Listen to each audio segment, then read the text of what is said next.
Hello again.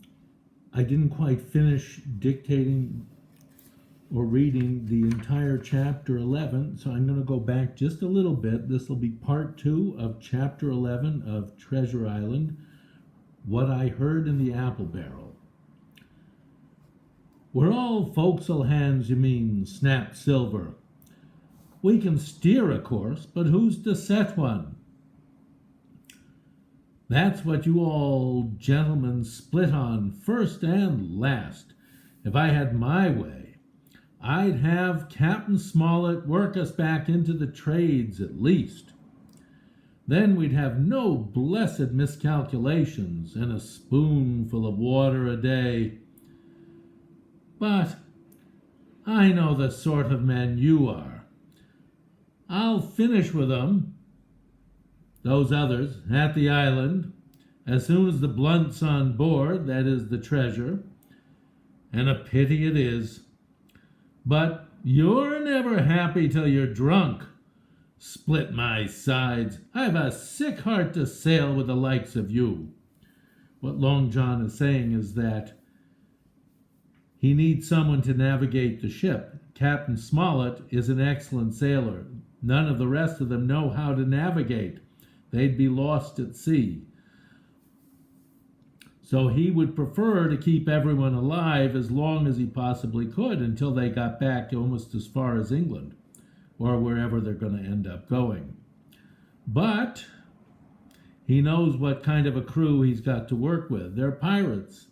They want money, they want fun, they want drink, and they don't think about the future or how to plan. "Easy all, Long John," cried Israel, the coxswain. "Who's a crossin' of you?" "Why, how many tall ships think ye?" says Long John. "How many tall ships think ye now have I seen laid aboard?" That is to say, boarded by the Navy.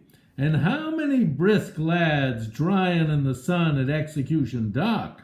How many pirates executed for being pirates because they were in a hurry? Cried Silver. "And all for this same hurry and hurry and hurry. You hear me? I seen a thing or two at sea, I have.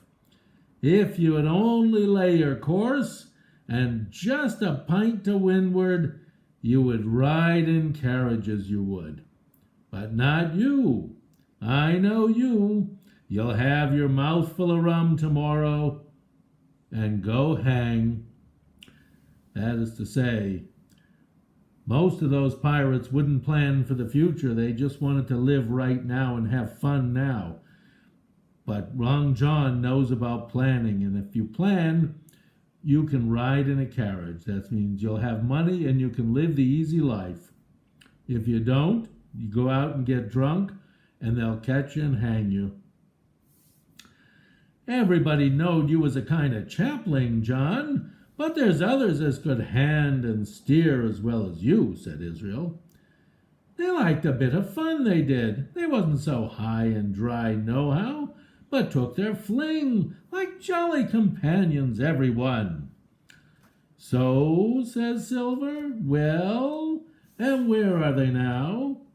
Pew was that sort, and he died a beggar man with no money, just begging. Flint was, and he died of rum at Savannah. He was a drunkard.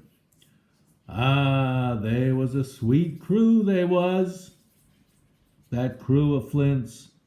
Only, where are they? Where are they now? None of 'em left, except us." "But," asked Dick, he's the youngest one that they just managed to convert to the cause, "when do we lay athwart? What are we to do with 'em, anyhow?" He's saying, when we do make our move and take over the ship, what are we going to do with the honest crew? "There's the man for me," cried the cook admiringly. "That's what I call business. Well, what would you think? Put 'em ashore like maroons? When you take them and put them on a desert island or deserted island, that's called marooning. That would have been England's way, Captain England the pirate. Or cut 'em down like so much pork. That is to say, kill 'em. That would have been Flint's or Billy Bones. Billy was the man for that, said Israel. Dead men don't bite, says he. Well, he's dead now hisself. He knows the long and short on it now, and if ever a rough hand come to port, it was Billy. Right you are, said Silver, rough and ready. But mark you here, I'm an easy man. I'm quite the gentleman, says you, but this time it's serious. Duty is duty, mates. I give my vote. Death. That is to say, kill 'em. When I'm in Parliament and riding in my coach, I don't want none of these sea lawyers in the cabin a-coming home unlooked for, like the devil at prayers. Wait is what I say, but when the time comes, why, let her rip. John, cries the coxswain, you're a man. You'll say so, Israel, when you see, said Silver. Only one thing I claim. I claim Trelawney. I'll wring his calf's head off his body with these hands. Dick, he added, breaking off, you just jump up like a sweet lad and get me an apple to wet my pipe like. Means you want something sweet to eat. You may fancy the terror I was in. I should have leapt out and run for it if I'd found the strength, but my limbs and heart alike misgave me. He couldn't move for terror. That's to say, Jim Hawkins, who was in that barrel, knew if they found him, they'd throw him overboard and kill him right on the spot. I heard Dick began to rise, and then someone seemingly stopped him, and the voice of Hans, Israel Hans the coxswain, exclaimed, "Oh, stow that! Don't you get sucking of that bilge, John. Let's have a go of the rum." Dick, said Silver, I trust you. I've a gauge on the keg, mind. There's the key. You'll fill a pannikin and bring it up.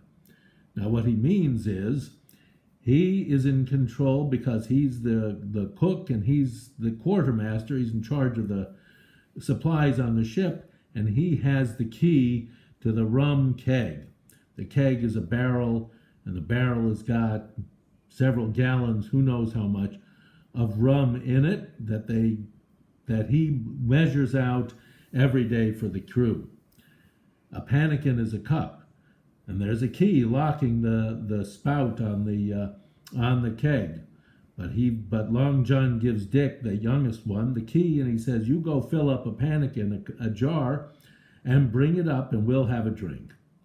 Terrified as I was, I could not help thinking to myself that this must have been how Mr. Arrow got the strong waters that destroyed him. Remember, Mr. Arrow was the mate who was drinking all the time and ended up falling overboard in rough weather. Dick was gone but a little while, and during his absence, Israel spoke straight on in the cook's ear. It was but a word or two that I could catch, and yet I gathered some important news, for besides other scraps that tended to the same purpose, this whole clause was audible, that is, this whole sentence. Not another man of 'em will join. Hence, there were still faithful men on board. When he says not another man of them will join, he's talking about the crew on the ship. Only some of them are pirates, and only some of them will join in this in this mutiny against the captain and Squire Trelawney and Dr. Livesey and so on. When Dick returned, one after another of the trio took the pannikin and drank. One, "To luck," another with a "Here's to old Flint," and Silver himself sang in a kind of song, "Here's to ourselves," and "Hold your luff, plenty of prizes, and plenty of duff." Just then a sort of brightness fell upon me in the barrel, and looking up, I found the moon had risen and was silvering the mizzen top and shining white on the luff of the foresail, and almost at the same time the voice of the lookout shouted, "Land ho!" They arrived finally at Treasure Island. End of chapter 11.